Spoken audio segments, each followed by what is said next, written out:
Hey, I'm Heather, the artist behind Heartkey Creations. Today, I'm going to show you how I did this Koala and Waterfall in polychromos colored pencils with Mona Lisa odorless mineral spirits on Fabriano way too long name watercolor paper 140-pound paper. Yeah.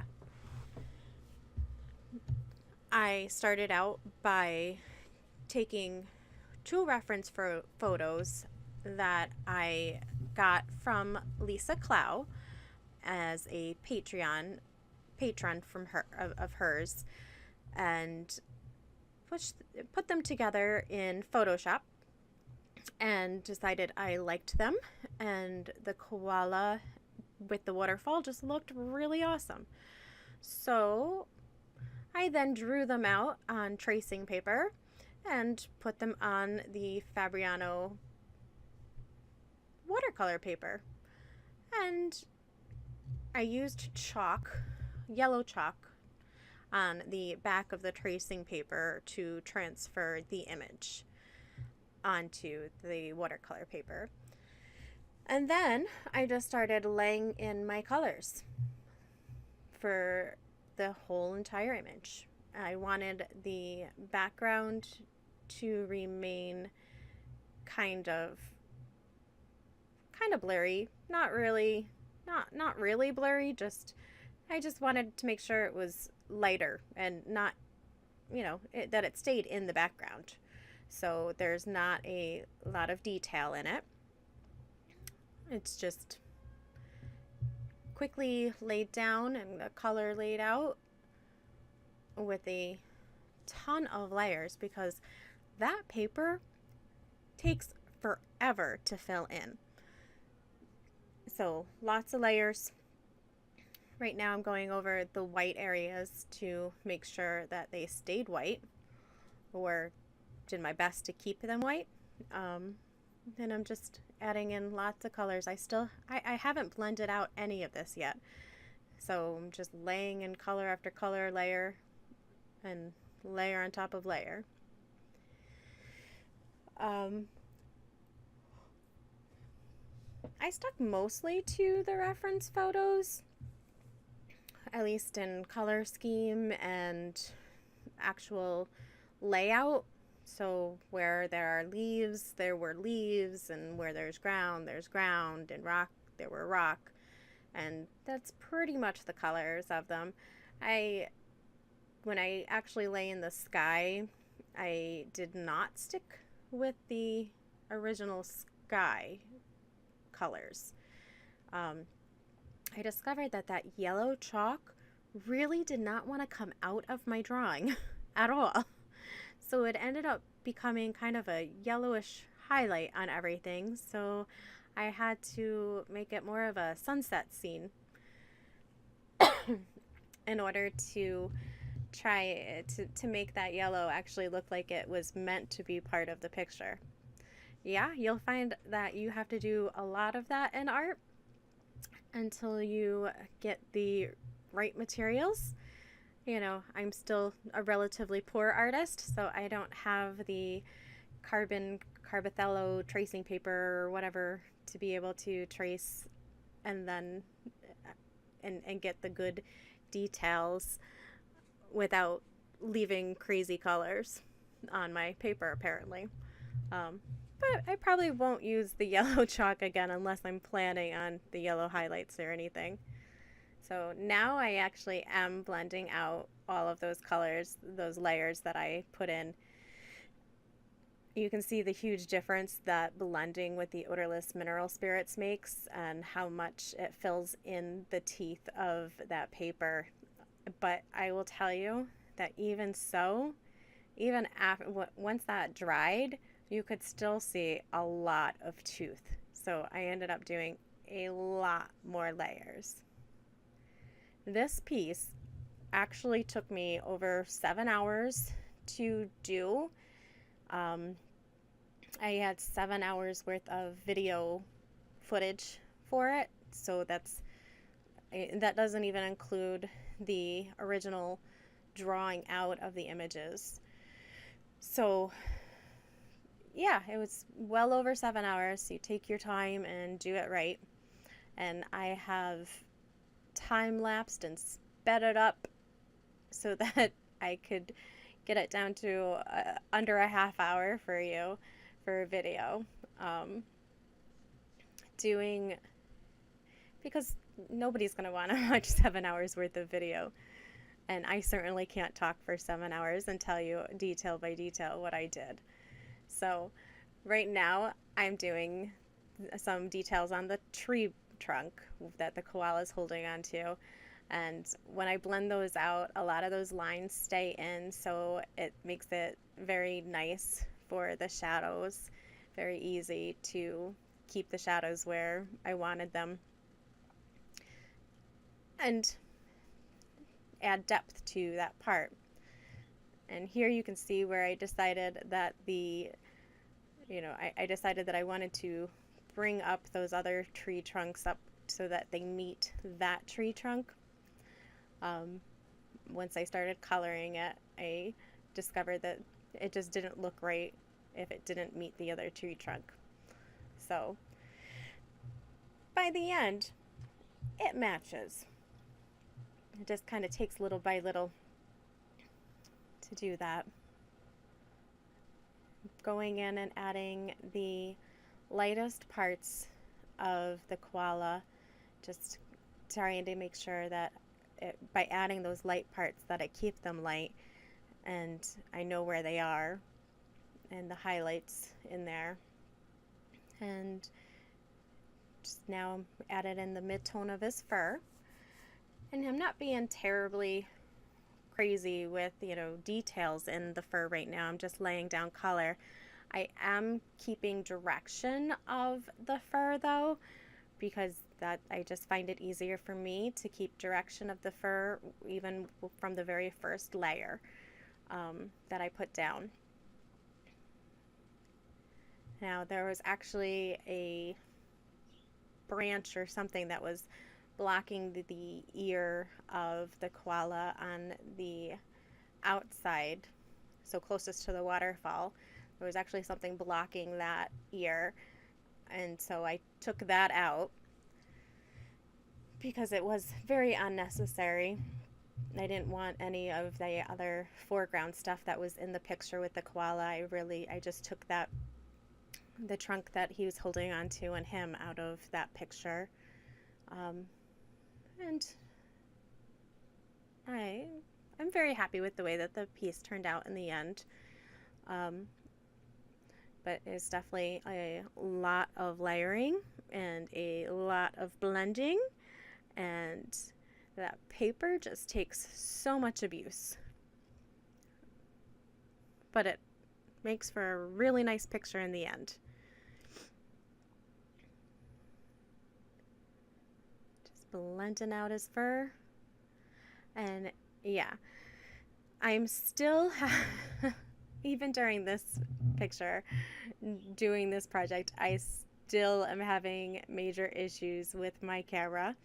I have, at this point, not gotten my new one and set it up. I do have it now, so the next time it won't randomly shut off on me in the middle of projects. I can keep going with it. So that'll be helpful. Now you can see me adding in some of the orange and yellow tones into the sky to try and make it look more like a sunset evening and not like bright daytime. And because you can see in there in the koala himself that those chalk outlines did not all blend out and did not leave the project the way that they were supposed to, or the way I thought they would anyway. And then I decided that the bottom of the image needed a frame. I didn't want to leave it blank. The top I did the sky with, and the bottom I just said, well, we're gonna do a little frame outline. So I just layered multiple colors, browns and blues, actually mostly browns and blues on that bottom layer. And I don't know, in a little while I'll decide that it needs to match on the top there, because that tree trunk I didn't bring all the way up. I thought about bringing it all the way up after I had added the sky in, and then I said, with those browns, it's probably going to be really hard too, and I didn't feel like fussing too very much with it. So I just made a little frame in the end. There we go. You can see now where I'm cutting off that top part.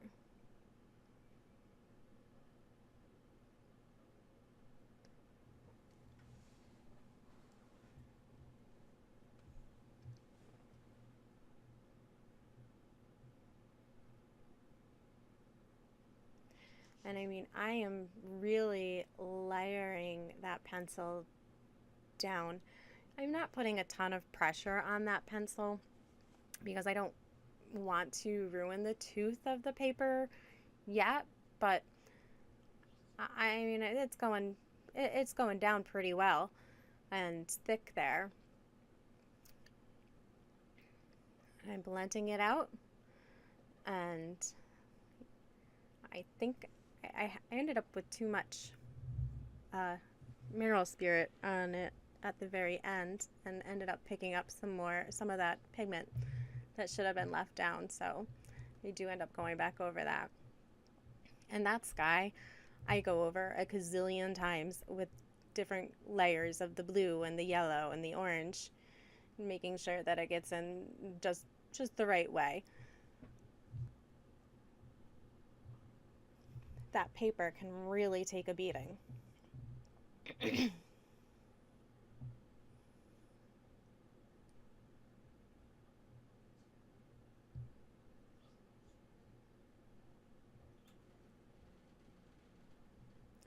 Just layering the blue in on the water, making sure that I don't fill in all of those white areas.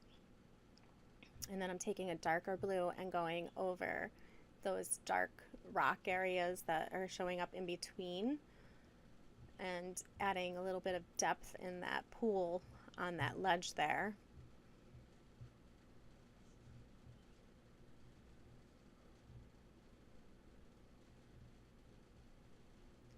And I go back and forth with that dark blue and a very dark gray. It's not a black, but it's a very, very dark gray, almost black, for those rocks.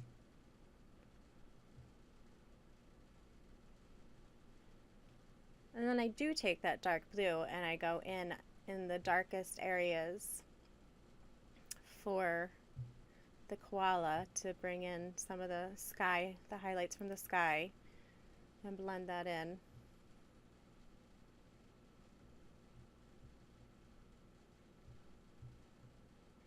And here's where I'm starting to really kind of pay closer attention to not just the direction of the fur, but some actual patterns for the fur.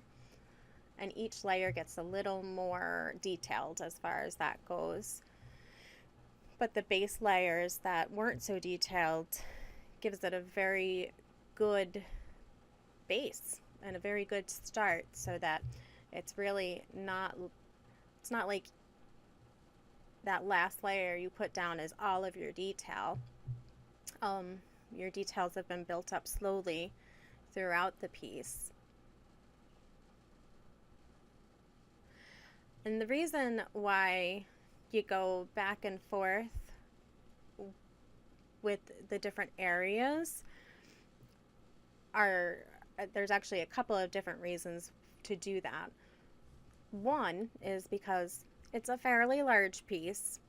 It's actually a 9x10 colored pencil piece, and when you use the odorless mineral spirits, you have to let that dry completely before you layer any more pencil on top of that. So you can do the large areas of blending with the colored pencil and then go to a different area to be able and put some more detail in that area before you blend that out again. And then by the time you do that, your other part should be dry enough or dry completely for you to be able to layer more pencils on top. The other reason is because as you do one section and you may look at the other section and say, it's missing this color here. It doesn't really pull it together. Something needs to pull that part in together with this part. So you can kind of adjust your colors as you work that way also before you get so far into the piece and it becomes very difficult for you to adjust colors and highlights at different points. You know, when you're almost done with the portrait and you've worked almost all the tooth out of that paper, that's not the point that you want to say, oh my god, this whole section of that forest needs some blue in there because, well, it just doesn't look right without it. You know, you want to make sure that you're doing a little bit at a time here and there to make sure everything stays together cohesively and looks good and matches each other.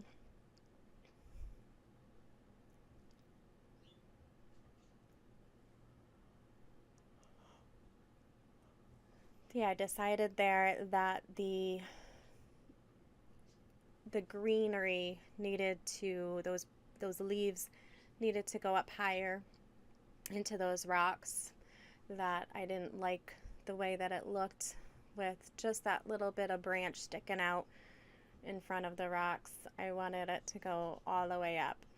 I kept the very top of those not detailed at all. It's mostly just abstract shape and just kind of, innuendo of what it's supposed to be more than anything at that point.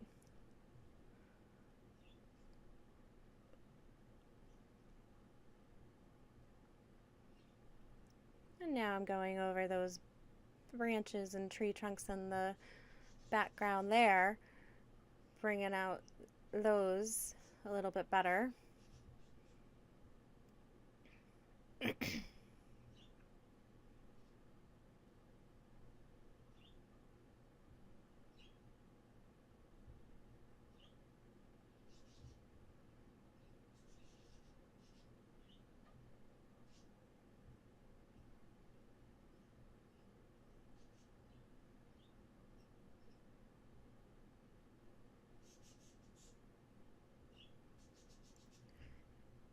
And after looking at the piece as a whole and backing up, I decided that those browns below and above needed to be closer to a midnight blue black color for my liking. So that's what I'm doing.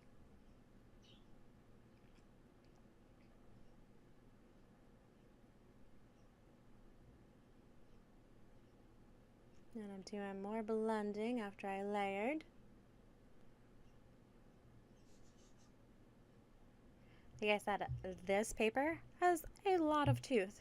So you saw, I mean, that was a lot of color that was down there. But I could still lay over it. I did not spray this piece again with any workable I didn't spray this piece at all with any workable fixative. None. That paper just took so much and kept going. I just did not want to fill in with those polychromos. But I work with a really light hand so that I can layer and layer and get everything in that I want. And then in the end, I'm like, all right, well, now it's time to burnish because I've got way too much white showing on this.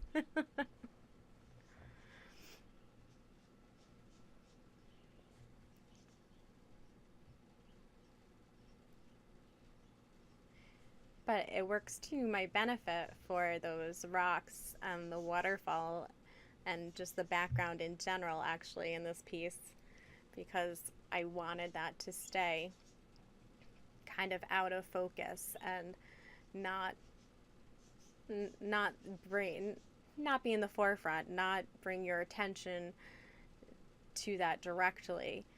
You know, your eye definitely wanders back there, but that's not where it's really drawn to at first.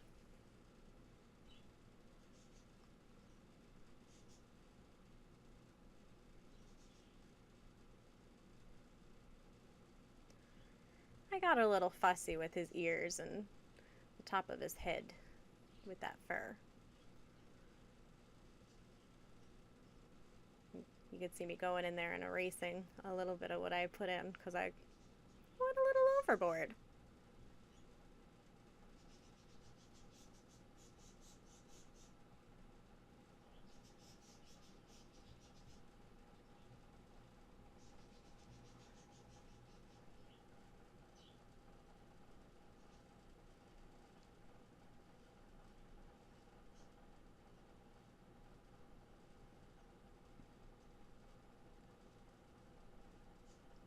And that's that dark blue that I'm using there to bring the piece together or keep the piece together.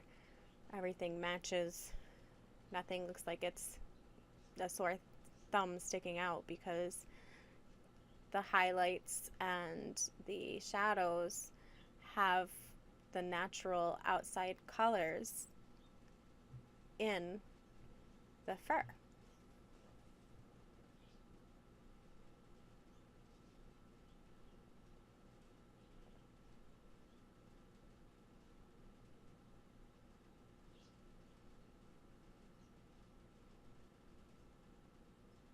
Looks very cohesive. I do go back over it with the gray, but that's part of me burnishing that paper in because, like I said, you know, for the koala, that was supposed to be the main focus of the picture. That koala and that big tree trunk that he's holding was supposed to be the main focus. So to have white showing through there really would not have done me any favors. So I made sure that I completely burnished over his fur so that in the end, there, other than, you know, some of the highlights and stuff that was in there, which aren't white anyway, there was absolutely nothing, none of that tooth was showing through at the end. And I definitely decided on that very dark midnight blue being more prominent in the picture.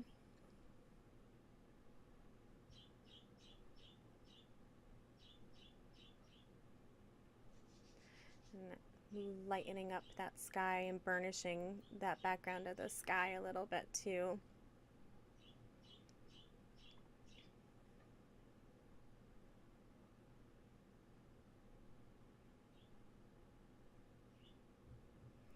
And now I'm going to add in those details of that tree trunk that he's holding on to. It is like the last thing that I do there.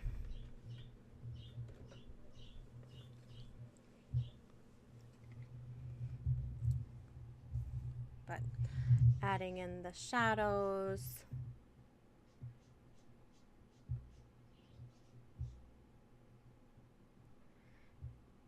Making sure that there's enough dark area there so that when I go over again with the light area, with the light pencils or lighter pencils, that it actually looks like bark.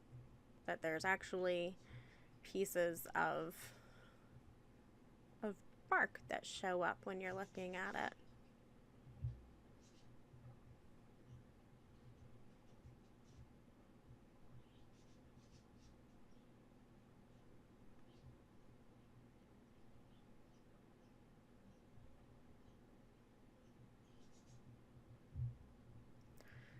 and I totally was unhappy with the way that those branches came out, trying to go over everything afterwards when I brought it up to that tree trunk.